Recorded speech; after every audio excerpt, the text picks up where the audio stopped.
for questions, Ms. Raimama, I want to ask, can you shed more light on your graduate school program? I believe it's a paid program, so I want you to just shed more light on it so everyone understands what it's really about, so they can reach out to you after now. Oh, okay. So for you mean my mentorship program? Is that what you're Yes, asking? yes, please. Oh, okay. So for Yes, my yeah. mentorship program, what I do here is it's an individualized mentorship. It's personalized, depending on your CGPA, the course you want to go for. If the course you want to go for, there is not enough funding, I would tell you, the perspective, like different courses you can take. Usually for master's programs, scholarship is not as abundant as when you're going for a direct PhD. And so many people do not know that for most courses, they can get a direct PhD. So whatever course you would be applying for, I would make sure it's one where you have like the highest chance of funding and scholarship. And then there are also a lot of documents to be reviewed. There are a lot of, usually most schools would advise that you email professors beforehand, because sometimes you see a professor's interest on the website and you'll be like, oh, I love this research, I want to work with him, but he might be retiring soon or you might not have spot for a new graduate student. So all of those details, I do everything with you to make sure that whatever application you're submitting is the best application. So if you need any inquiry, like I said, you can send me an email or you can just send me a message on LinkedIn. I'll put my LinkedIn, a link to my LinkedIn profile in the chat so you can access it directly. All right. Thank you very much for that clarity, ma. So we'll take the first question now. Cynthia is asking, please, can you tell us more on your graduate program? I think that's what you just did. And the next question is from Rafia. She's asking if we have to take GRE and IELTS for universities in the UK. I'm not too familiar with the UK system, but I don't think they usually require GRE. The only thing is for them, funding can be a bit difficult, but if you can get external funding, like with Chevening, with Commonwealth Scholarship, there are so many opportunities. But what I've seen is when it comes to scholarships, America is still like the most, let me say, generous when it comes to funding. The UK, especially, most people that study in the UK are self-funded people. So if you think you can afford the fees, yes, you can give the UK a try.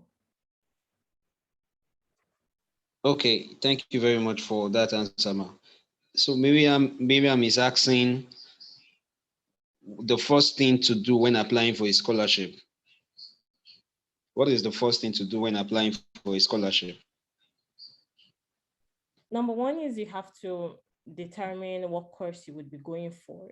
So that's the first thing. And then no school would accept you if you don't not have like your transcripts. So even if your transcripts are not available officially, you can get your transcripts, you can get like grades on your school portal. If the way your university does the grading system, if you can access your grades on the portal, you don't have to wait for your official transcript. If you have a document that says the course you take and the grade, you can use that for your applications.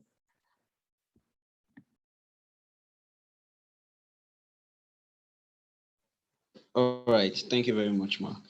I wouldn't want to take the next question. I think she's asking the amount for your graduate mentorship program. I think you have to send her a mail. See, baby, send our speaker a mail, and then you get info on our graduate mentorship program. Okay, and she's also asking another question. He said, those who want to start their graduate program next year, when can you advise them to start with you? So for people who are targeting August 2022 admissions, already started with a lot of people. And for most of the schools, applications we hand in December or even January. And the reason why it's very, very advisable to send your applications in early is depending on how strict the schools are with their deadlines. If you submit your application after the deadline, you might not be considered for scholarships, even if they have space for a student in their program, you might not be considered for the necessary scholarships. Some schools will not even allow you to put in your applications after the deadline. Some schools admit students on a rolling basis, which means that as you send in your application, they don't necessarily wait till everyone sends in their application before they start processing. But I would say that if you want to have priority funding opportunity, it is advised that if you, like I said earlier, most schools they admit for August. So between August and December of the previous year to the year you want to resume, that's when you should start your application. All right. Thank you, Ma, for the clarity. Please, leaders, you can stop sending your questions now because of time. I will just take the three questions we have left. Abayomi is asking, most times we are limited by English proficiency requirements. How do we go about that, Ma? For when people complain about like it's difficult, the exams are not hard. It does not mean you don't have to study. But if you have the right materials, there are a lot of videos on YouTube that would help with your preparation.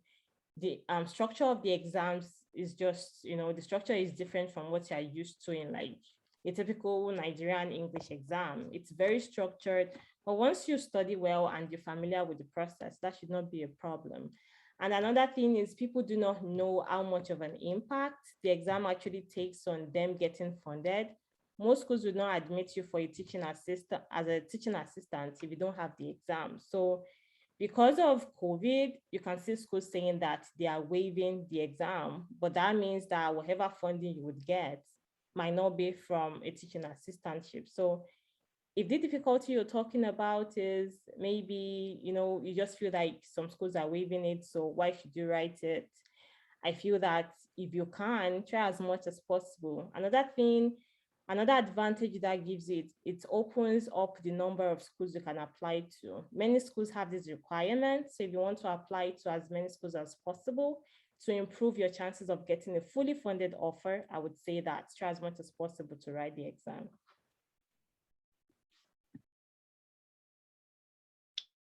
All right. Thank you, Ma. The next question is from Rukayat. She's saying, do we also have to take GRE and IELTS in order to be considered for funding at PhD level? Depending on the requirements, if a school says that they are waiving their GRE and they explicitly say that if you submit, they will not be using it in your application, then you don't have to write it. But the only thing is the number of schools you would be applying to would be very minimal. And you have to be very, very sincere with yourself. Most students have seen that did not write the GRE and still got admitted. Usually they are maybe like they have very high CGPAs or they are usually like maybe the best graduating students in their sets, which gives the people reviewing the applications enough strength to say, okay, they want to go ahead with this person's application. But if your CGPA is not very high, you would be competing with a lot of people. And usually GRE gives you an advantage. I've had people who graduated with a 2.2, like 2.8, 2.9 out of 5. And because they had a very high GRE score, that gave them an opportunity to get admission and get the full funding. So if you don't want to write it, it's like you're gambling with your applications because you never know the strength of the applications other people will be submitting. Awesome. Thank you, Ma. Miriam is asking again, what if the school I want doesn't have scholarship programs for me? Are there external scholarship programs I can apply for? Yeah, there are external scholarship programs. Like I've said before, there's the Commonwealth Scholarship, there's Chevening, but I would say that for most schools, if they have your program, and usually if they have your program at the PhD level, funding is almost always automatic for those schools. So once you can confirm that a school has your program and they have it at the PhD level. Sometimes they have funding for masters too. It's just not as abundant, but as long as they have your program at the PhD level, the chances that it would come with automatic funding is very high.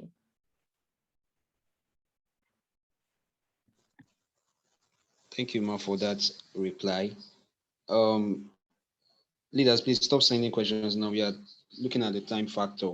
So I'll take these two we have left and then we'll conclude the session. Ojo Lakwe is asking, please, what do you do when you keep sending out emails and you don't get replies, especially in the case of one trying to get funding for PhD?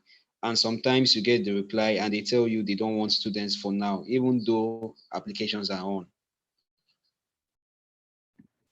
So, like I tell the people I'm working with, what kind of email you send is very important. I've had some of my students who have had Zoom meetings with the professors, and professors are like, I like you, I like your application. Mention my name with your application, and I'll also make sure to put a good word for you during the review. So, getting a good reply from a professor is very important. But I do not know the content of the emails you are sending. The content of the emails also matter. Usually, most professors want to see that you've done your homework, you know the kind of research they are doing, you cite one of their papers, just to make sure that you're very familiar with their work.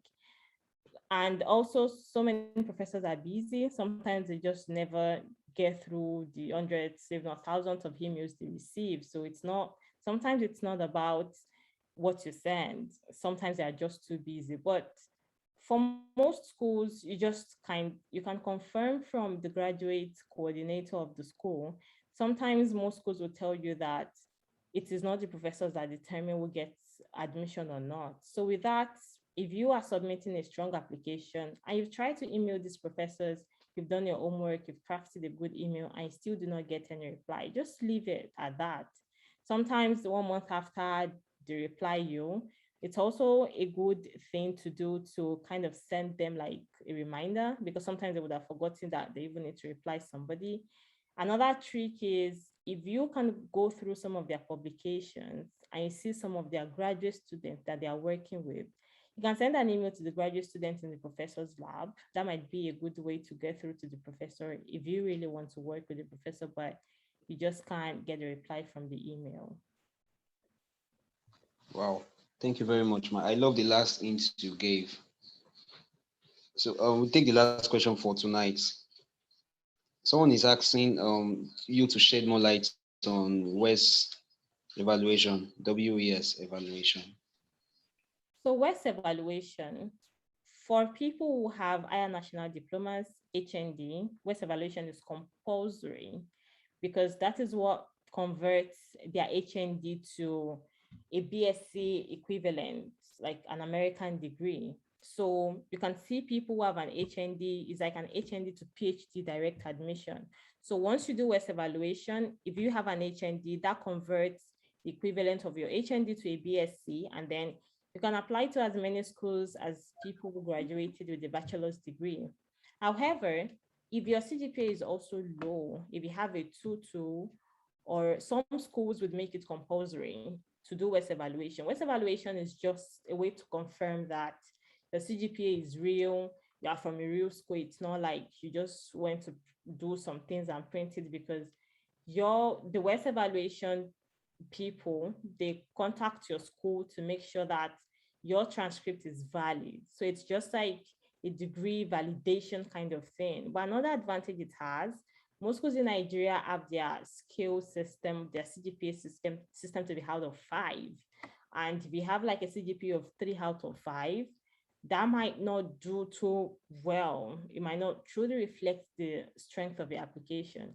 If you do WES evaluation for that, a 3 out of 5 CGPA can be converted to 3 out of 4 CGPA with the WES evaluation. So the advantage is it just converts your CGPA to a scale of 4.0, and it helps to boost it. So that gives you an edge on your applications.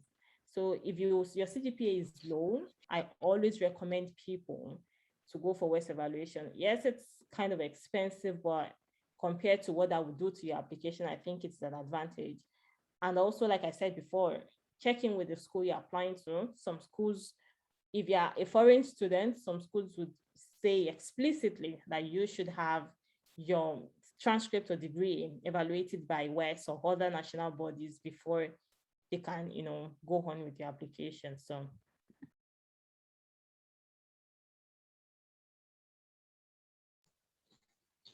Thank you very much, Ma, for answers to those questions. We really appreciate you. So with that, we have come to the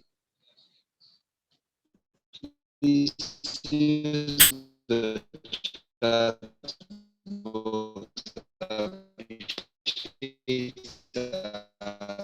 speak up for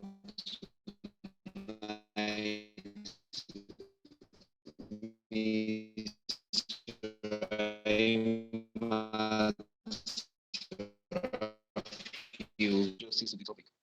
Almost everyone will be going in with new lights using the chat box.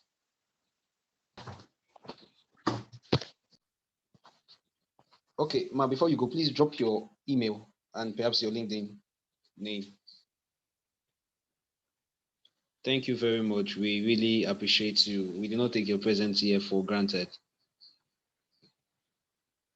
Thank you, thank you, thank you.